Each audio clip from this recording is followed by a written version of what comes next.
Hey everybody, Ryan back here with my final top 50 favorite films video. In this video I'm going to be talking about my final 10 favorite films, and these films are in order, and these have been my top 10 favorite films really for about 4 or 5 years now, and it hasn't changed at all because I love these films so much. Sometimes I've tried to sit back and think, there's movies that I love, like silly movies, like, Adam Sandler movies or Jim Carrey movies that I just love, that I could watch all the time. But I can't ever say that those films entertained me more or affected me in the way that these films did, or have. And I could watch these films repeatedly. Some people might look at these top 10 and say, oh, that figures. Most people that like movies always say that stuff. But the thing is that I can't picture me being a cinephile of any kind without being affected by these films. Like, these films really have affected my love of films, and I love them so much. And so let's go ahead and start with number 10, Truffaut's The 400 Blows. And this is a 1959 film. And at 99 minutes, I think it is, 99 minutes, you learn about a young kid. I think he's like 11 or 12 or something like that. He feels like he's not really accepted by his parents, and he's just kind of a rebel. He gets in trouble at school. He gets involved with some petty theft and petty crimes and stuff. But it's all about how he's heavily misunderstood and just is not getting love from his parents. And basically the movie is about, I think, his quest for acceptance. And I think it has such a powerful ending, and it's just such a great film, full of great performances. This is the first in a series of films that Truffaut did with the same exact character. I actually have never seen any of the sequels, but I've just always considered this just a good standalone film, and I love it so much. And some of the situations that I had growing up, I could relate to this character, the lead character in this film, a lot. And so if you haven't seen it, do yourself a favor and watch it. It's a great film. The next one is my favorite Federico Fellini film, and he's one of my favorite filmmakers, and that is La Strada. And this film, really, the first time I watched it, I was blown away. I think it's one of the most powerful films I've ever seen. I don't really tear up a lot when it comes to movies. I don't have a problem when people do, and sometimes some movies I could literally not full on bawl in, but there's some times where I'm just like, man, it was so good and powerful. How can you not, get teary eyed? And that's how I felt with this film. It's about Juliette Messina's character. She's also the real life wife of Federico Fellini, and she plays Gelsomina, that's how you pronounce it. And it's just a young woman who is sold by her family to a strong man, kind of like a traveling performer. He just kind of lives out of his little, motorcycle trailer kind of home that he has. And she's sold to him, and he is a brute. He is just an abusive, rude, mean guy. But there's something about their relationship, and I think she, it's kind of a love story in a way, and it's about loss, and but it's just it's a really powerful film. I don't want to get any further in depth into it because it'll rob from the viewing. And Martin Scorsese does a very good introduction of this film, and I don't know, it's just an amazing film, and I've always loved it.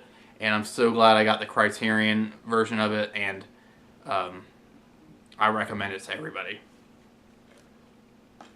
Alright, the next film is it is my favorite silent film of all time. I've mentioned that there's some other silent films that I loved so much, but this one is my all-time favorite silent film.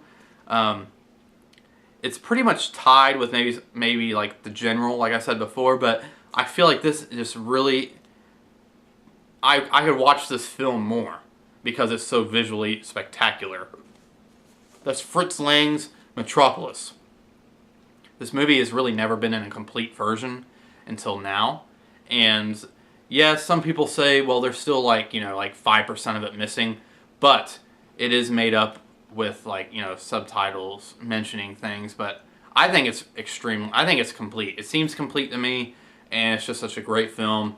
It's sci-fi. It's a sci-fi masterpiece, and basically it's, you know, about it's in the city, and it's a whole bunch of characters. Some of the characters work below the city doing all the hard work, while the rich people on top kind of enjoy the joys of life. And it's just has some really prophetic stuff in it, and it's really hard to explain, but I heavily recommend this film, especially on Blu-ray. It looks amazing on Blu-ray. As you can see, I'm doing that. You can see it's like a hologram type thing, but it's a great film, and I highly recommend it. Kino International recently released this complete version after they found some footage in Argentina that was like in some guy's garage or something like that. The story of Metropolis and how it survived all those time is a really intriguing story. It's really interesting how a film that at one time, you know, when it premiered in Berlin, it was this cut, and this you know, up until like 20 years ago, they only had a very low quality version, public domain version that ran like 93 minutes. And the film itself, this version of it, is 148 minutes. And so I highly recommend Metropolis.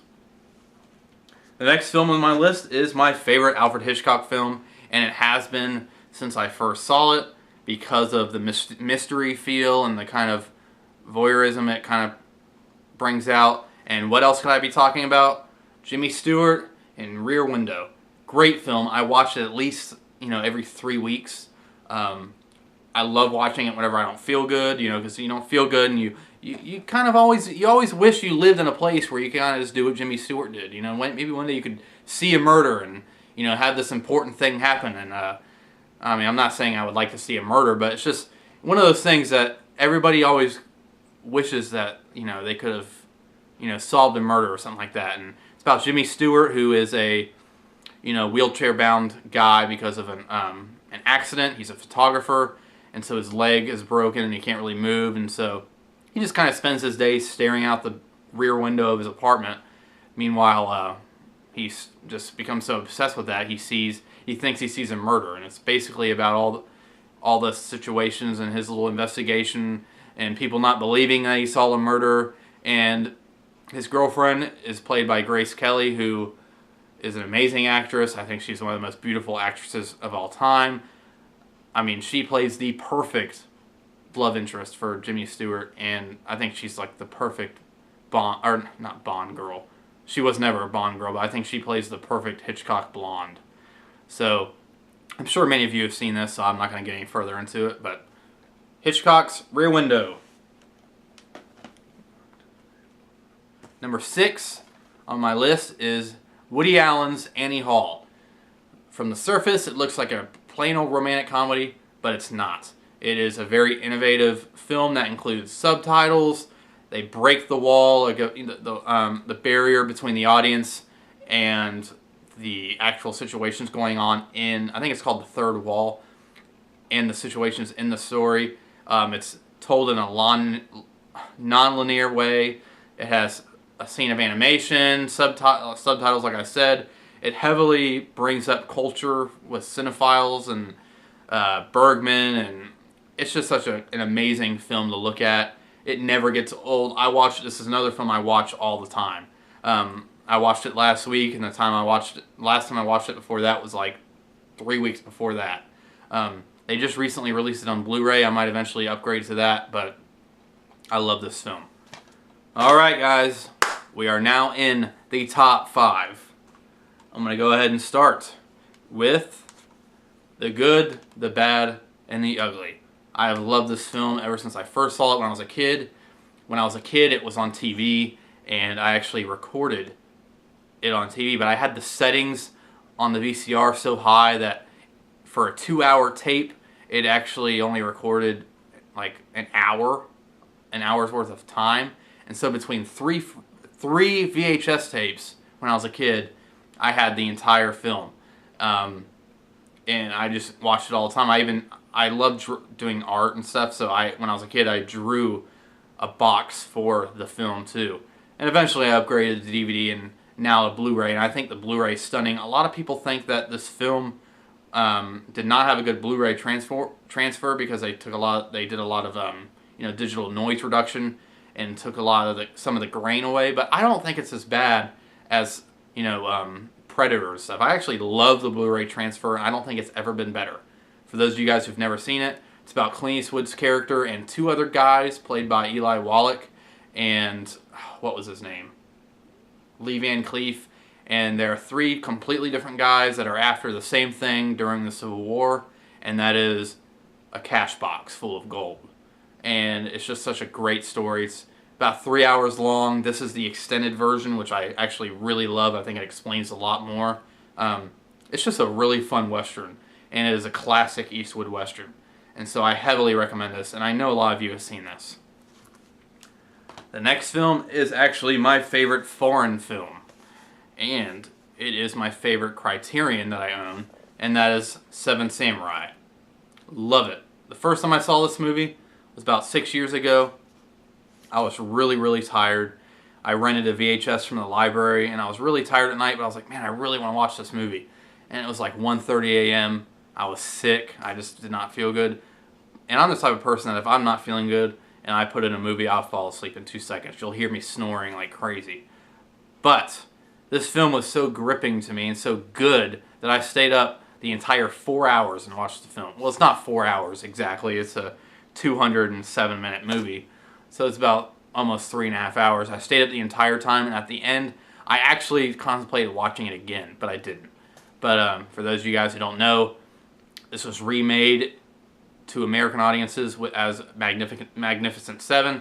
It's about 7 samurai who were hired just for food and to protect a village of farmers from bandits.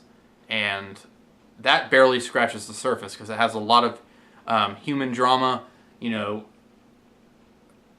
philosophy of the people at the time. It's just a really powerful film. It's like an onion. You pull back, there's layers to it. As Eddie Murphy from Shrek would say, onions have layers. And this movie is an onion and it has layers. So you'd better check it out. You need to check it out. And you need to get this Criterion Blu-ray of it. It's about $34, I think, now. It's amazing. So I heavily recommend that. Alright, we're getting to my top 3. And I think you all will appreciate my top 3. This actually is one of my favorite Blu-rays that I have. One of the best releases. Definitely the best deal, I think, of a release that a Blu-ray's had in a long time. And that is Martin Scorsese's Taxi Driver. When I first saw this when I was in 7th grade, I was blown away at the cinematography, everything about the film. I learned about the whole style of the film, which is I think Martin Scorsese called it New York noir. New York film noir, with the, street lights, it's just such a great film. If you guys don't know, it's about Robert De Niro, who is a taxi driver, he is a Vietnam veteran. He's just kind of mentally unstable, and he's looking for things to kind of, keep him alright, a job. And the city is sick, full of sick people. He really has a hard time dealing with the sick people.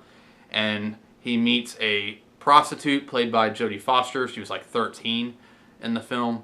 And he becomes so angry that somebody, would do this to a girl that he kind of loses it. And the movie continues from there. I don't want to give any more away, but it's a brilliant film. Some people I've heard some people say that this movie was kind of sick. But the thing is, it's not sick at all. It doesn't even, it's about a guy who's trying to save a prostitute, like a child prostitute. There's no sex or anything that's shown. Robert De Niro's character is kind of crazy, but towards the end, but it's a great film. There's so many other more disgusting films that have no merit or value whatsoever, and this is like a masterpiece. And this is my favorite Scorsese film, and that's why it's in my top 3. I literally watch this all the time. I always watch it when I'm sick. This is one of those movies that I always watch when I'm sick. So, you gotta get it. Alright, my number 2 favorite film is Citizen Kane, one of the most innovative films of the past 100 years, in my opinion. I read something about Quentin Tarantino was heavily influenced by this film, just by the style and the way the story is told. I can't even explain how much I love this film. It's one of those things that's like, I don't know, I could watch it repeatedly. I've watched it 3 times in one day before. And this Blu-ray transfer is just amazing. I don't know, it's just such a powerful film about Charles Foster Kane, who's a newspaper tycoon. He dies at the beginning, and the story is about these, newspaper guys and investigators trying to figure out what the meaning was behind his last words, which was Rosebud. And through a series of segments, they're not in any particular order with the time of his life, it kind of puts together this little puzzle of a biography of Charles Foster Kane. And the thing I love about this film the most is, I'm going to go ahead and say there's a spoiler right here. Actually, you know what? There's not going to be a spoiler, but the thing is that this film is like a puzzle, and the whole time you're putting this puzzle piece together. And the great thing is that the audience knows the entire puzzle at the end of the film. But, there may be characters in the film that doesn't. They don't know anything. And that's why I think it's just a great watch, because, Orson Welles wanted the audience to have the upper hand, and he wanted them to be, have such a great experience that he shares that secret with us, just us, the audience. And I just think it's a heavily influential film. So, alright. My number one favorite film has been my number one favorite film since I was a kid, a little kid. Probably since 1998. It's about 8 or 9. First time I watched it with my mom, I was blown away at the film. And since then, I have an obsession with it. I have every book that I could think of pertaining to it. I have every movie poster, American movie poster pertaining to it. I have so many things that deal with this. And it is widely considered one of the greatest films of all time. I know that. Some people think maybe this film's overrated. I don't really care about any of that, but it's a movie that I could watch all the time. And I do watch it all the time. And my life is full of quotes from the movie. And I don't love it because everybody else loves it. I loved it before I even became a cinephile. And before I even became a movie buff, when I even got involved with film community. And so, I don't love it because it may be slightly overrated in some groups. But I love it because I love it. And what am I talking about? None other. Drum roll, please. The Godfather. The greatest film ever made, in my opinion. I can't even... This movie is just so brilliant to me. It is a perfect film, in my opinion. I've always been a big fan of Shakespeare, and it has a very Shakespearean feel. A man with sons and, taking over. Just the whole story. And I love it because it's about the mafia and stuff, but you don't really get all the details about the crimes themselves. You get more of the details of the family. And that's the thing. I love family films. And some of you guys might be thinking, well, what about Godfather Part 2? I usually consider Godfather Part 2 one of my top 50 favorite films, and usually it's in my top 20. I love the film, but the thing is I love it almost just as much as this one.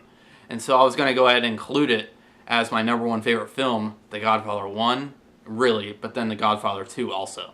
The Godfather 3 is good, but I don't consider it one of my favorite films. But The Godfather is definitely my favorite film. So, everything from the direction, the story of the film. I have the novel, I have an annotated screenplay of it, I have the making of books. Everybody knows. Everybody that I'm friends with or close to, not here on YouTube, but everybody else knows that it's my favorite film. And it's just such a great masterpiece of American cinema. Marlon Brando, Al Pacino, everybody in the film is amazing. And so that's why I love it. So, here they are, my top 10 favorite films. And I highly recommend you check out my past videos of this series if you haven't watched it yet. Got a lot of great ideas coming up for different favorite series, so definitely check that out. And with that, I hope you enjoyed everything.